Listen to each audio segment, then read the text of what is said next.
thank you for coming. I'm David Gill, I'm the Parks and Recreation Director. Garrison is from VHB. He was one of our consultants that kind of helped review options to do a pond restoration project. And he's also been working with the state, having some ideas. So thank you for coming. I gave you a little packet, just a quick review. I mean, the pond has been here since the late 1800s.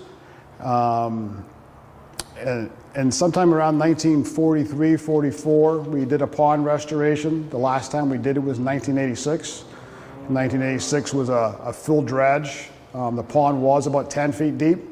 In 86, they lowered it. I mean, they raised it to 4 to 5 feet. 3/4 of it has a gravel base. This section here, where you can see the plants, was not done in 1986. 2 reasons. One, the equipment started getting stuck in the peat. Several people got stuck in the peat, and they also started running out of money. So when you look at it, this cove was not dredged in 1986. Here comes the mayor. We'll wait for him a little longer. Speech. Here, got on TV, walking right in. There we go.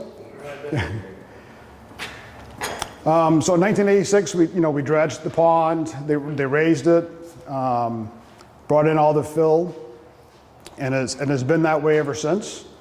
Back in the 2017, 2018 timeframe, we started looking at options to approach City Council to how do we restore the pond. A lot of it was the regular growth that's happened over time. A lot of it was we started seeing the sediment in the pond. Our staff walk in every year to put in the water fountain, and they've noticed, I got some guys that are 6 feet, and they've noticed it go from here to here. And it's just 30 to 40 years of, material that's decayed just like you do in your yard. It's leaves, it's plant material, it's just everything's blown in. So we got approval from City Council in 2022, and the original goal was to hydro-rake this end to bring out the floating the stuff that was not done in 1986, and also to deal with the sediment that has grown over time. It was a relatively straightforward pond restoration. We weren't dealing with the lotus plant at that time. Unfortunately, around the same time, the lotus plant arrived. I think everybody is aware it is not a native plant. If the city does not do something to the lotus plant will take over the pond, and it is also, we do have a drain that goes down into the Merrimack River, and it will continue to spread in New Hampshire, and we do not want that. So that's when we hired 2 years ago, a year and a half ago, we hired VHB and DK Consulting Water. What's DK? Water Resources. To kind of give us the professional review of what do we really need to do to bring the pond back to 1986 timeframe. So I have a little handout, kind of reviewed some of the history. There's basically 3 options. There's 4 options. The 4th option is to chemically spray and kill the plant. That is not on our top 3 recommended.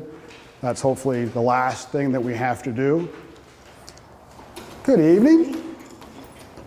So if you turn to the back page of the handout, if anybody just walked in. Distribute. Yeah. It kind of goes over the 3 options that we're considering. A full dredge is something similar to 1986, when we would dewater the pond in stages and remove the sediment, but would also remove the roots and hopefully a lot of the seeds of the lotus plant.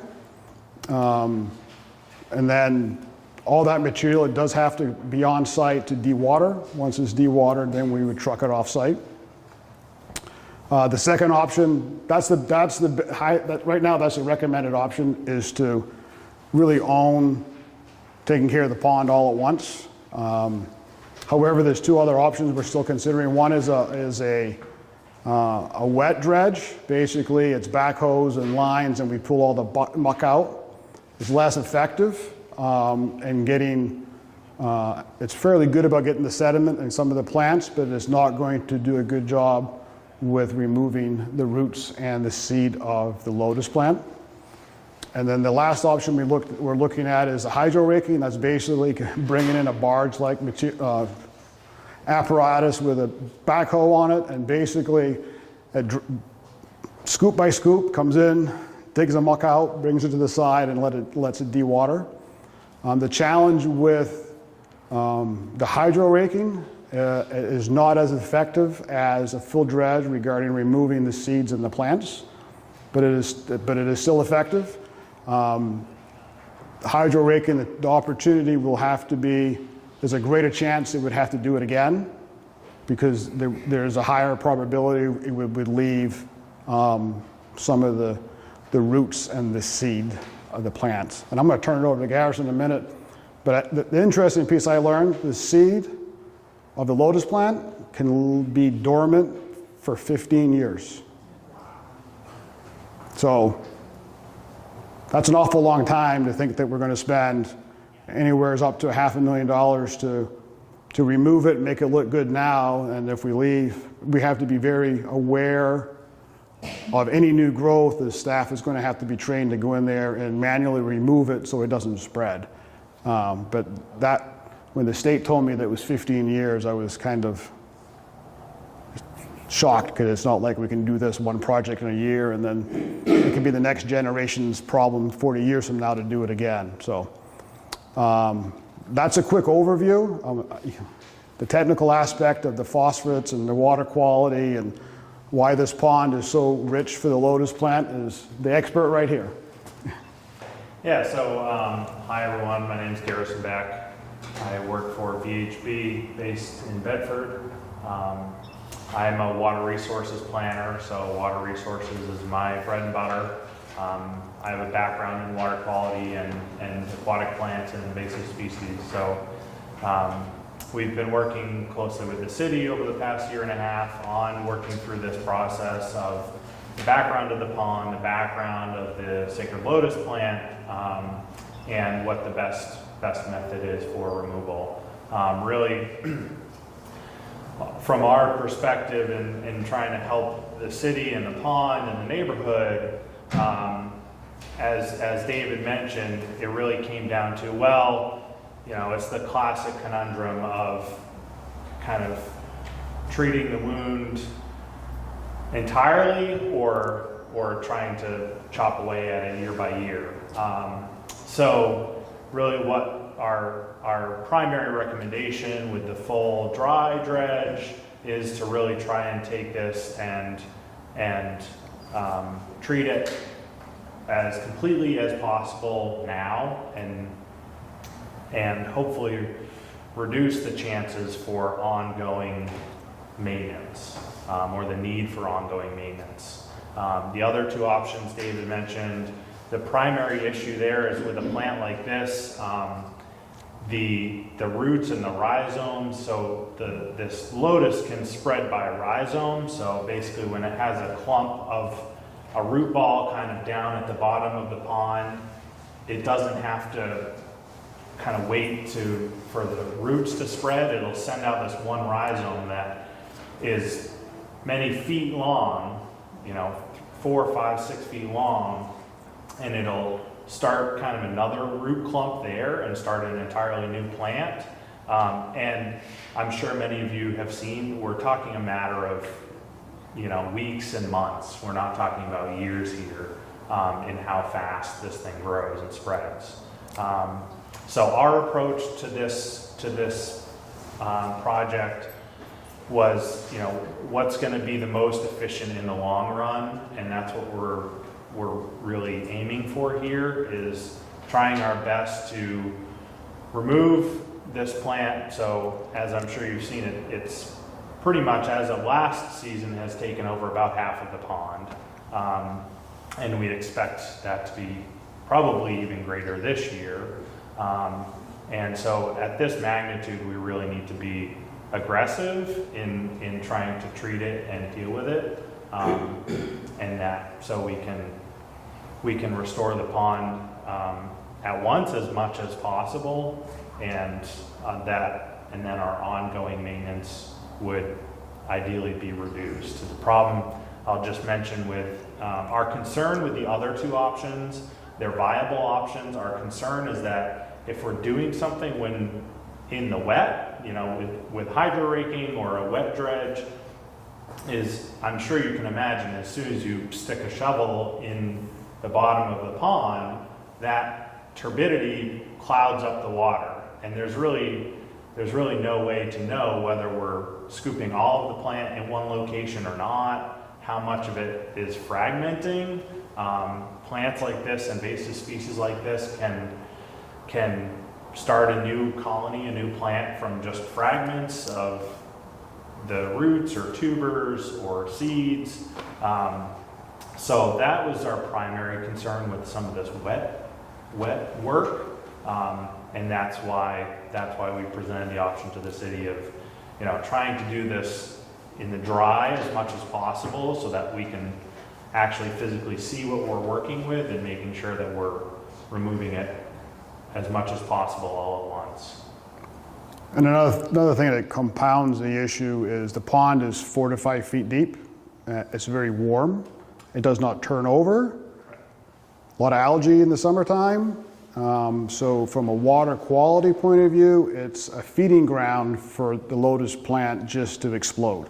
And that a pond today, you would want it to have 8 or 9, 10 feet deep so the light doesn't get down, but 4 to 5 feet, the light's going to get in everywhere, and it just allows it to be a prime breeding ground. Yeah, and you can imagine, lotus plants, lilies, any other native, aquatic species, you can imagine if you're out on the lake somewhere, you're out boating in the middle of the lake and you're not seeing these lilies and lotuses out in the middle of the lake. These species are obviously evolved to grow in a little cove of a lake or pond where it is shallow and warm. And we've pretty much presented the plant with a perfect cove right here. It just happens to be the entire pond. So we're dealing with kind of the depth and water quality complications that really are perfect for the plant, but not for our enjoyment of the pond. Questions? This is a round table. That's How long does the process take if you drain the lake and go in and rip everything in? That's an open question, honestly.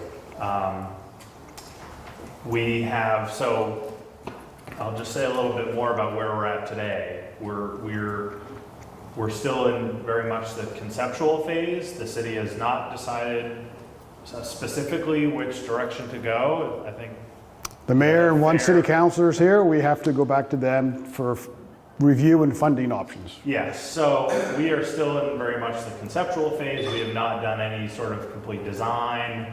There's been no kind of construction feasibility of this. So I'm laying that out now. We don't have all of the data there. So we would estimate on the scale of a few months. We're not talking years, we're talking months. I'd be comfortable saying that, but we don't have all the information. And one of the challenges, and timing is going to be important for the neighborhood. Obviously, if you remove 5,000 cubic yards of aquatic plants and roots and it has to de-water on site, we probably would not want to do that in the middle of July and August when it's 95 degrees, because it would all over the neighborhood. It would not smell good. Smell great. So that's the other thing as we go forward, is once we work out what option the city wants to move forward to, and then if it's a 3-month or a 4-month window, one is getting the state permits. The state has been very good. They've come and looked at the site several times with us. Amy at the DAS has been awesome. But there are some state permits we need to get, so and a timing, if everything goes as planned, it's probably going to be a year from now. We would have to cut a couple times this year. The permitting could be, the state is aware of our permitting requests. Some permits take 6 to 8 months to work through the state. But they're aware, you know, and they're very supportive of whatever plan we do. They want it to stop here, the plant. So I'm hopeful it's going to be a quicker turnaround, but until the city makes that decision and we have the funds and we, you know, it could be a spring project or late this fall, which is ideal, fall or spring. I think it's good from a smell factor. Go way in the back. She got up the first. Is there a plan what will happen with the animals that are in the pond, like the koi fish that we see, the big huge turtles that are in there? Is there a plan to take them out, or when you dredge the water, is the animals going to die? Because that will smell as well. You can go through the technical aspect, and I'll tell you real quickly. It's going to be the state's desire is anything that's not native to New Hampshire should not be in this body of water. That's not an official stance. That's their, hey, by the way, koi fish are not native to New Hampshire. The koi fish I've been with the city 25 years, and they've grown, they're huge. But when we do a full dredge, it's not, the whole pond is not drained at once. It's like in sections. They'd put a little cofferdam of sorts in, take care of it. So the goal would be to, as carefully as possible, to keep the fish and other animals alive.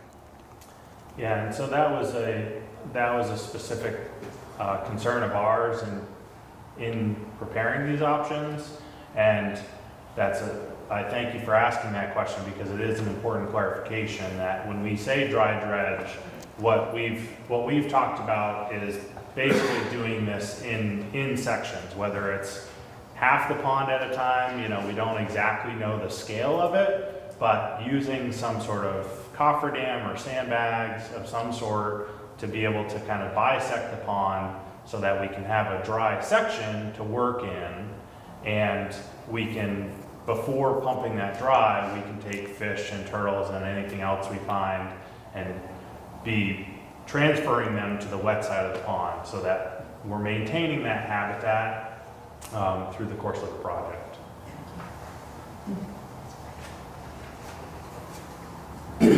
Average depth of the pond now is about, you said 4 to 5 feet to the top of the sediment layer, yes?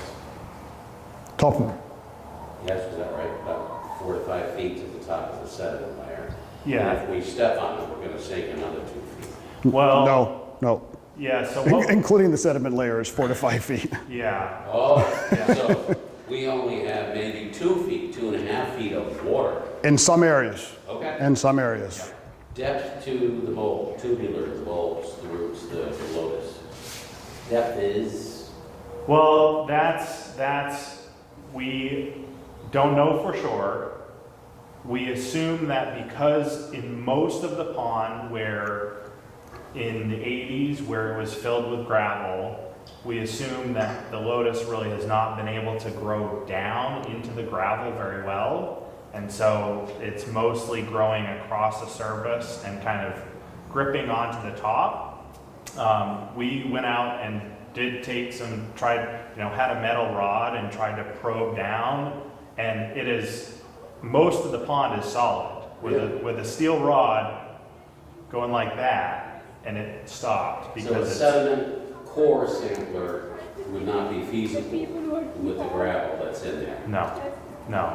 No. So our approach is that most of the lotus has not been able to grow deeply down into this gravel sediment, which again would hopefully work in our benefit, that the dredge can basically be a skim, sort of. We're skimming off the top of what's there to get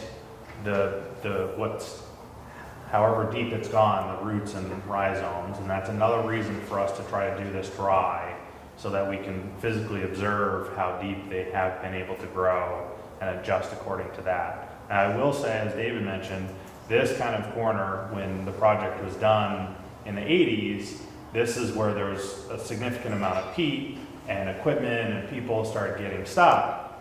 And so that's true for everywhere except for this corner where all this plain material is. Kind of where the head wall is, there's a small head wall there, right in that vicinity. Yeah, Yeah, Yeah. yeah. So that is probably the biggest unknown right now, because we don't know how deep the roots and everything else has been able to get in sort of this softer, mucky area.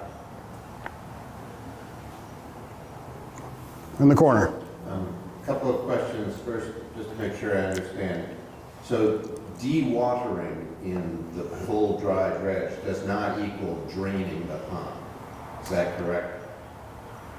Well, it depends on what you're referring to. So we're not proposing draining the entire pond as a whole. All at once. We're not doing, We're not draining it all at once. But in the sections that you were talking about? Correct. And then we also mentioned, just to clarify, we also mentioned dewatering of the dredge material, which would be kind of off to the side somewhere where it would be staged. And the second question is, because of the possibility of this stuff spreading that you mentioned to the Merrimack, is there state or federal money a possibility? we've asked that question several times. The challenge right now is the plant is not listed officially as an invasive plant in New Hampshire. It is in Mass, it is in Connecticut, it is not listed as an invasive species. So right now it does not qualify for some of their grant programs. But it's not native, is it? It's not native, Not native. but they're right now they're focused on the invasive species. So we're working through some of those conversations regarding options. Dewatering, mechanical or what? Probably going to be both. We have a drain. We had the plans from 1986. There's a drain 15 or 20 feet from the stone bridge. Yeah, I saw it. We have never fully opened it. So I think as we go through the permitting and construction process, I think that's going to be open, but I think it's the likelihood of the sections that we have a cofferdam on, we're probably going to have to pump that out, or how the staging is. But I have some staff here that's worked 35 years for the city, and they never remember fully opening it. And so I know Bob Pollock is still in town. He coordinated the project back in '86. So we'll talk to him about how well the drain actually works. So Have you taken samples of the sediment, laboratory analysis to give to the state to know our options for disposal? No. That should be done. We've done a just desktop review of if there are records of any sort of contamination in the immediate vicinity here, and there are not, but we have not gotten as far as taking any sort of samples. I would think that would expedite permitting process. Yep.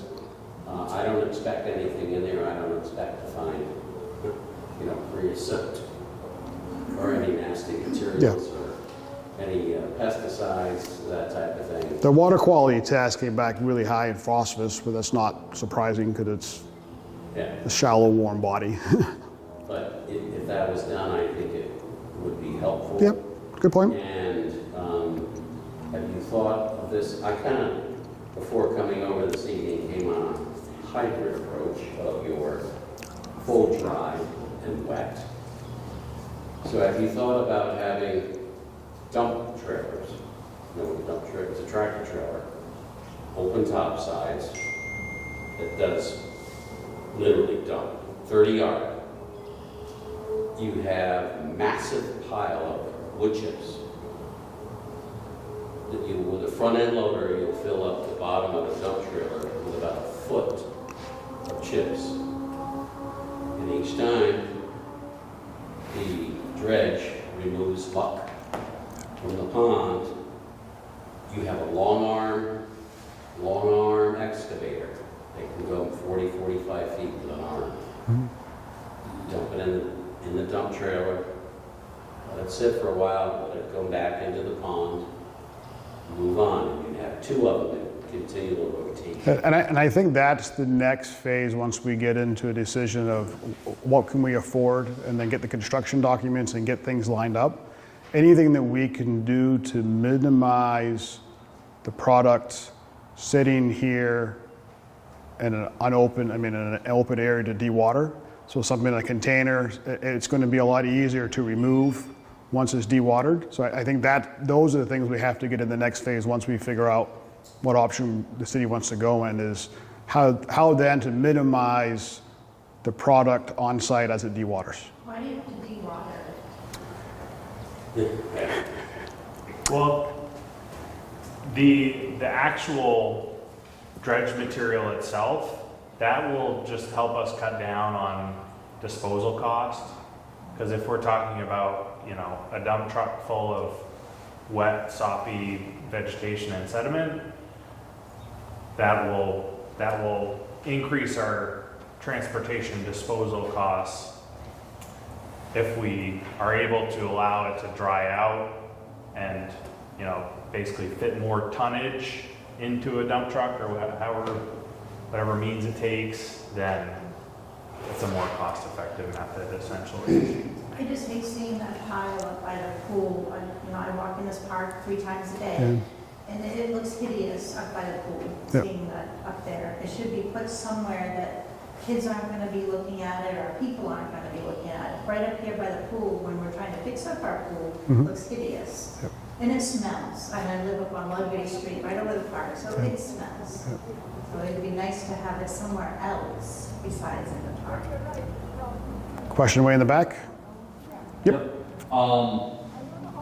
In 85, 86, the pond went from 10 feet to 4 or 5 feet. Do we know the history behind that? And would increasing the depth increase the water quality, increase that turnover, so that it would make it potentially in the future harder for these plants that love the shallow water? It is my understanding is one of the reasons they went shallower was for kids' safety during ice skating. Was one of the main factors of doing that. And, other places where this has been done, what is the success rate where you've done a full dry dredge versus the wet dredge? The places that I've talked to in Mass, it's a much larger body, and it's in pieces, and it's some of them chemically treat. They're not as small and compact as ours is, but it's very hard to get rid of. Extremely hard to get rid of. And I can just make a point to your water quality question. The project really is not intended to increase the depth of the pond. That's really not the aim here. The aim is to just excavate the plant.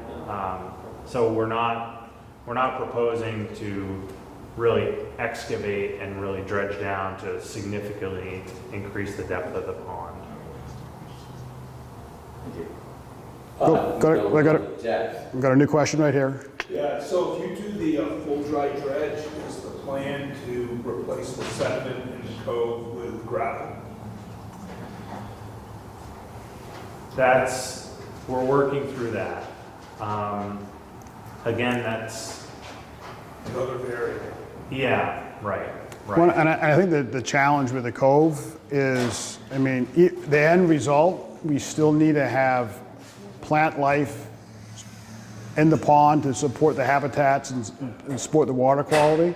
And some of the conversations is, yes, let's improve the cove, but maybe we don't get rid of the cove entirely, because, it does serve a purpose regarding the water quality and animals and the fish and the turtles. So I think that's still that fine line of, I think areas that we do, I think the intent would be to put some sort of gravel down, but I don't think it's, even when you look back in the old photos, this area was not fully dredged out. This was always a cove, so to speak, with some water plants, so. And kind of from the water quality point of view of that question, first of all, it's yet another reason to try and do it in the dry, so we can observe how deep the roots have grown. From a water quality point of view, introducing gravel and other sediment to the pond is going to introduce nutrients really no matter what. If phosphorus and nitrogen are just naturally occurring in sand and gravel. So the last thing we want to do is, say we're going to fill an area of the pond with gravel for one reason, and then that turns into, that introduced a whole new slug of nutrients into the pond, which then, promote water quality declines. So again, it's a variable we're working through. Yes.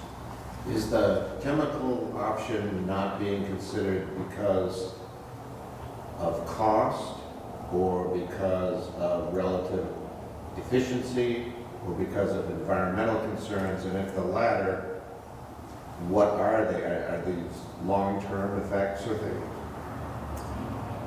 It's basically Roundup for water plants. Yeah. So from a water quality point of view,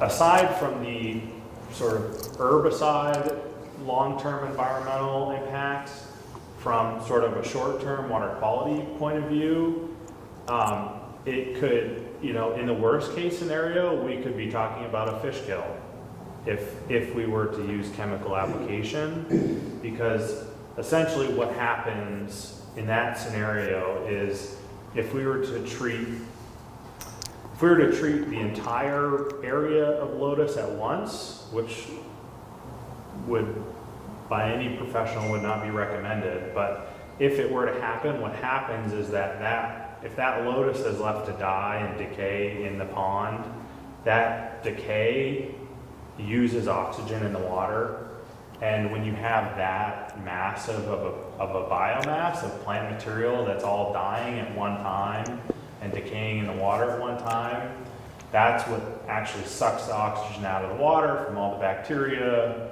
feeding on that decaying material, and that leaves no oxygen left for fish and other aquatic life. So in a worst case scenario, that approach could lead to a fish kill, which obviously nobody wants to see that. Some of my prior experience, I previously worked out of state in Florida for a couple of years, where this chemical application is their approach to stormwater pond management. And they are specific to treat only in sections so that they don't, to try and avoid killing too much plant material at once and causing a fish kill. And needless to say, that also doesn't, aside from the sort of oxygen water quality point of view, that also doesn't really address the question of any seed material that's already in the pond. It would kill what we have today, but we really have no idea how many seeds are sitting down there at the bottom of the pond that we could, chemically, regardless of a fish kill, we could chemically wipe it out, but it may just sprout back in 2 or 3 or 4 or 15 years from a seed that was dropped last year. And it really wouldn't address that side of the equation. I thought you said, David, earlier on that the preference was to increase the depth of the pond after this was done to 8 to 10 feet. Is that right? No, we're interested in removing as little sediment gravel base as possible. It was 8 to 10 feet before 1986, yeah, but we would not be Increasing it, so. that would be probably a much larger project than we anticipate. Right. Having done this kind of material with industrial waste sludges, you're right about dewatering. I just don't believe there's enough land area here to do it on site unless it's either done mechanically or, as I suggested a hybrid approach. Dump trailers, chips, and get it off-site because it will smell. It's even if done in the fall, which is generally the lowest groundwater table time of the year, you're still going to have an odor. There's a lot of organics in there. Just think of the number of ducks and geese that are in here over the last, 39 years. Okay, there you go. Enough said right there. Yeah, and as David mentioned, I think we're open to options, and that will be part of our, once we get into the next phase of planning for construction, that'll be part of the conversation with kind of the means and methods of how we actually implement such a project. Yes, sir. Yeah, do you have resources within the state, contractors who have done this and are available to do this? And the second part of that is, will these be bid contracts, regardless of what the option is that you pick? We have a couple of vendors that are pre-selected for on-call services. I think we'd probably reach out to them to see, hey, is this something in your scope of work? They could be. Some of it's just transportation. If once it's dewatered, it's put into a truck or whatever. I mean, it's point A to point B. But I think from an efficiency point of view, we would try to go to those on-call pre-approved vendors.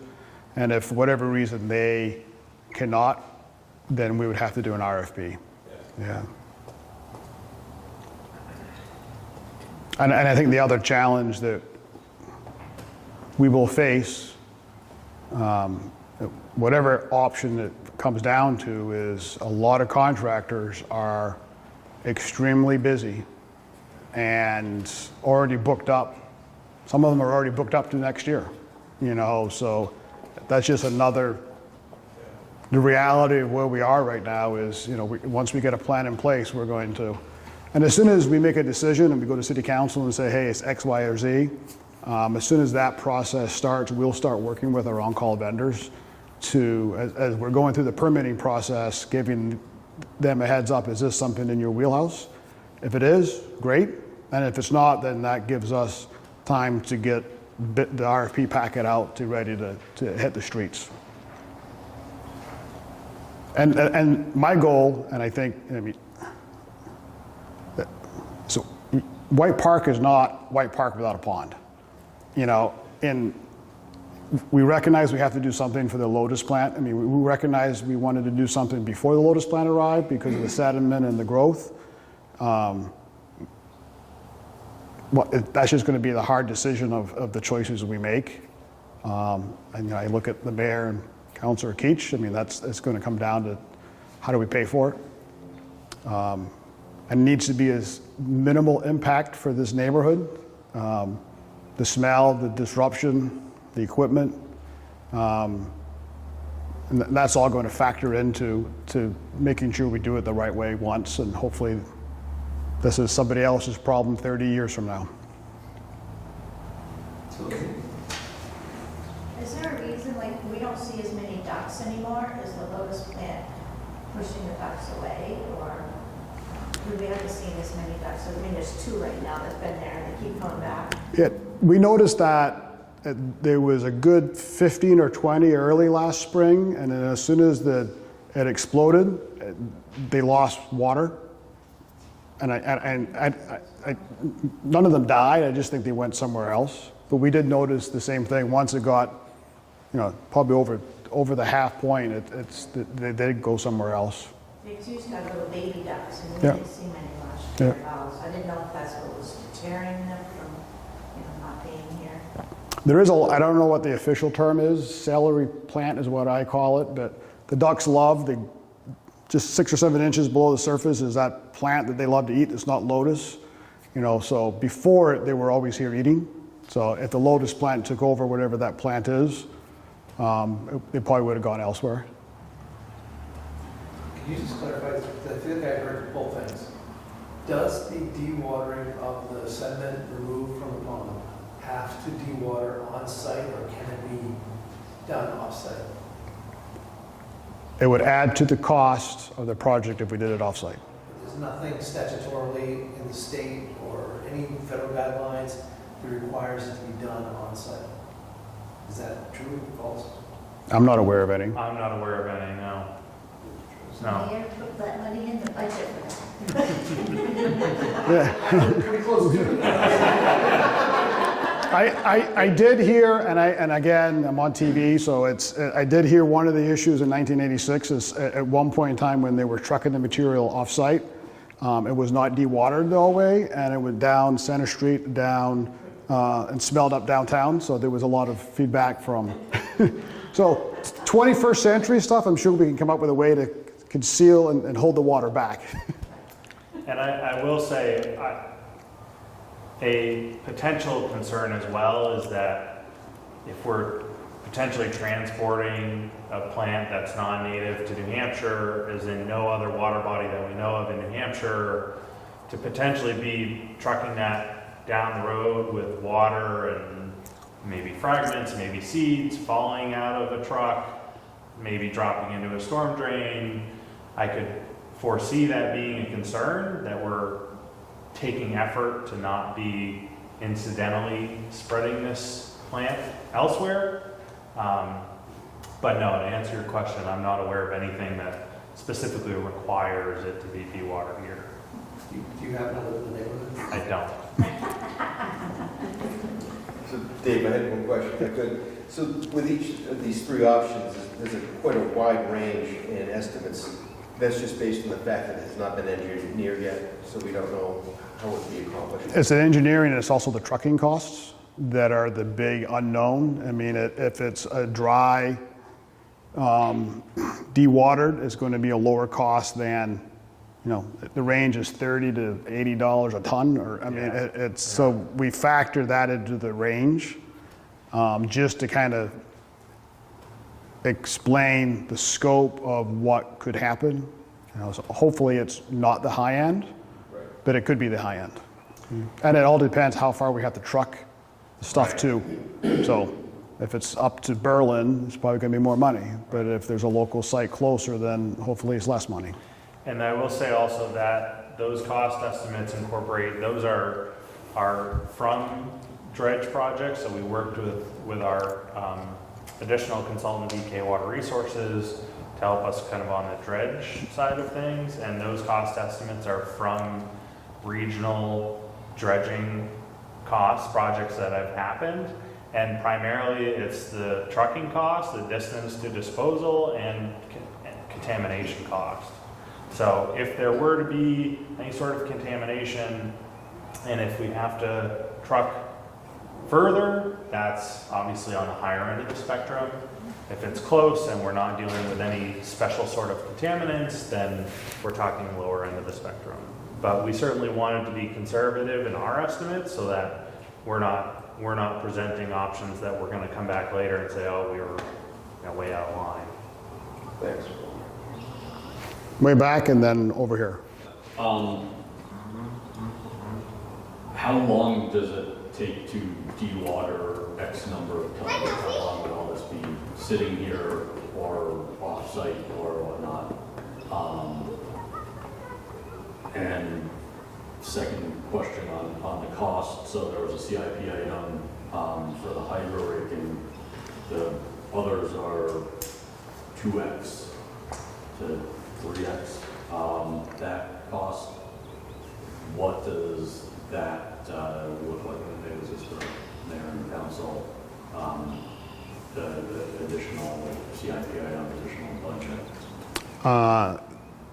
That's going to be the next phase of having the conversation with City Council and arrange. Out of the original appropriation in FY22, we have mechanically cut the pond 3 times. We're probably going to have to do it twice again this year, depending on the permitting process. And then we just did the contract for permitting. We have about $110,000 remaining of that would be able to be used to help offset any new cost. So. Okay, so the CIP item It's not that. it wasn't taking into account any of the dredging or anything other than hydro. No, because the original CIP was a hydro-rake come in. It was a very short window of coming in here. It was going to be done in a matter of weeks. with the Lotus plan, it just complicated the issue from understanding the scope of the problem, working with the state, working with a contractor, and then coming up with a plan to try to eradicate it. And I, for one, did not anticipate the Lotus plant growing as quickly as it has. I've never seen anything like it that quickly, but I'm not a water specialist, so I'm learning. Yes? Based on the options you presented and what you said tonight, is it unreasonable to think that unless the full dry dredge is chosen, we'll be talking about this again in 2 years, if not sooner, and we'll have to do, at the very least, one of these other options again, or we'll decide, I guess it's time to do the full dry dredge? Is that unreasonable to think? That is not unreasonable. And that was a major factor in our approach in making this recommendation, that your point is well put, that there is uncertainty with all of this. I will say that for sure. There's uncertainty in how much it's spread around the pond. There's uncertainty in how deeply it's grown into the sediment. There's uncertainty. We would have magnitudes greater uncertainty if we were to do a project with the pond in the wet, with either the wet dredge or the hydro-raking, with unknown about how much of a seed bank is left, how much potential fragmentation occurred as part of the project, that we would have no idea really how much biomass of the plant was remaining in the pond, and we could be back here in another year, 2, 3 years, talking about what to do about it now. So that was a major consideration in our recommendations and in attempting to do this in one fell swoop as much as possible. In my own experience, again, reflecting back on industrial sludges, obviously a dramatically different chemical composition, but percent solids and the amount of gook and muck are similar. So I support, fully reinforce, the more aggressive, the better off we are. So in that regard, has there been thought, so you're doing this in sections to be environmentally sensitive to fish and wildlife, okay. Has there been thought, consideration given to contacting Fish and Game, sectioning off the pond, moving, basically migrating fish, the few that are there, into an area, get them with a seine net, relocate them to another pond that is sectioned off with a simple drop net, relocate them for the 2 months that this takes. That way you can go full bore with this. There shouldn't be that many turtles, but they could be transported with the fish. If that hasn't been thought of, I suggest that at least be considered, because it would allow you to go full speed. I can say Fish and Game consultation will be a part of the permitting process. Okay.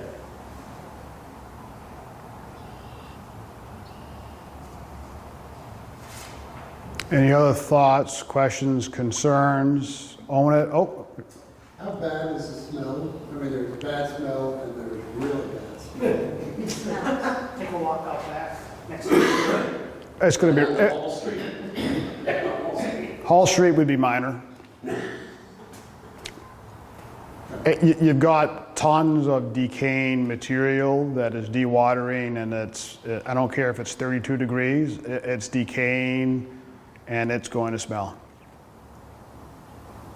The goal would be to lessen the amount of time to do that. Even if we put it up, we managed to get the containers and we could ship it wet and we pay the extra for that, it's still going to be probably one of the strongest smells you have experienced. I mean, I will say to that point too, I mean, make no mistake, this would, regardless, it would be a messy project. I mean, I don't think there's any buts about it. We're talking about heavy machinery. It's unfortunately going to be messy. It's the nature of the state that we're at. And it's something that, you know, the neighborhood and the city will have to consider as we're moving ahead with the project. I don't think at this stage we're at a point that it can be done gingerly. I guess I'll say that, and that's certainly a major downfall of the state of the project. How long does it take to dewater? Because I mean, that's been sitting up there from last year and then the year before when you guys did it again. Does it have to stay a couple of years? No, it'll be a couple months. We've kept it there because we keep having the conversation with the state regarding it's an invasive species, but it's not in their eyes. So we didn't want to transport it out of the White Park to cause a problem somewhere else. So originally it was going to be, when we got the permit to do the Hydro-Raking and the easy stuff, hey, we need it's 2 dump loads, where do we go? So that will be included in. But there's nothing stopping us from taking it down north, right? As long as we get the permit. Yep. Yes. I'm just curious, is there a full dry dredge proposal with a limited chemical application to the portion of the pond, the cove, or wherever that it's most egregious? We haven't got to that stage yet. I personally think if we do the full dredge, one, the park staff and the community is going to have to recognize when we see the plant coming back to remove it very quickly, and that's hand rakes or whatever. You know, there may be a need to spot treat, you know, 1 or 2 plants if all of a sudden it is controlled and it's, but we haven't got to the point of the permit. Do you do a larger section or whatever? But I can see something like that from a maintenance perspective going forward. Staff has to be more aware, the community has to be more aware, and then what are those options to control it before it spreads? And part of the proposal we have with VHB is that long-term maintenance plan. You know, we've had a good run, so to speak, you know, but it's 40 years worth of excluding the lotus plant. So what are those things we should be doing as a city every 5 years or 10 years? So if it has to be in the operating budget or the capital budget, you know, we're following an approved maintenance plan to make sure the pond continues to be at best it can. So that's part of the conversation we're having with them too. Any other questions? When does it go above the council?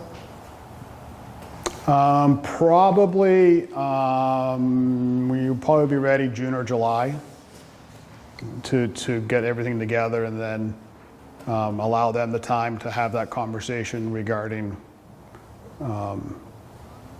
options. There's not quite enough time to include it all in this year's budget, I don't think, but we'll work with them to see if we can get something sooner, but it's probably the next couple of months.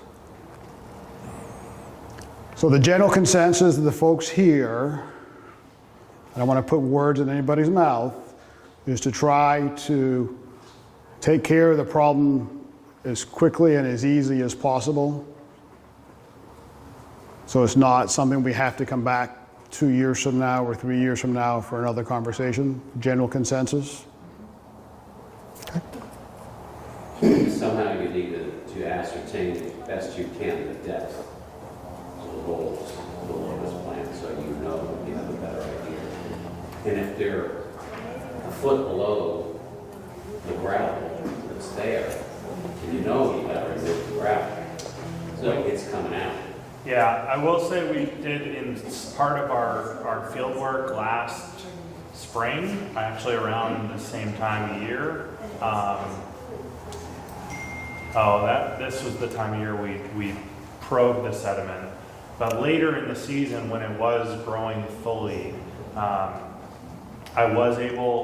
personally was able to remove a section of it, kind of hole where it had kind of the root ball and rhizomes going across, and it was not secured well enough that I could, physically remove it just with my hands and kind of shake it out. You could. I could do Okay. it, yeah. So that's our hope, that that's similar to what's happening in the rest of the pond, that it hasn't really been able to penetrate deep down into the gravel.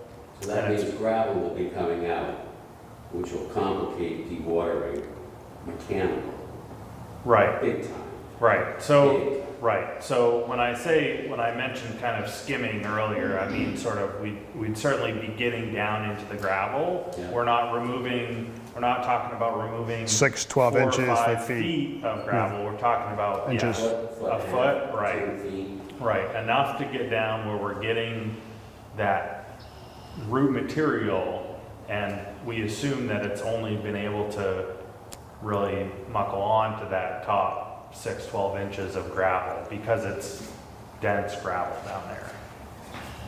And the water quality is not very good to begin with, so, it's not something we have 5 feet of clear visibility to look down or swim down with the goggles on. I mean, it's very murky. Okay, we're here as long as you guys need us to be here. Appreciate you guys coming. I will put this handout on the city's website. We do have a CIP on White Park and kind of the process we're going to, so I'll have this on there too, just in case, you're talking to your neighbors, having a glass of wine, whatever. The more people that hear about it and talk about it and ask the questions, I think is going to be better when we get to the point of doing the work. So if you can share that with your neighbors, that'd be awesome. So thank you for coming.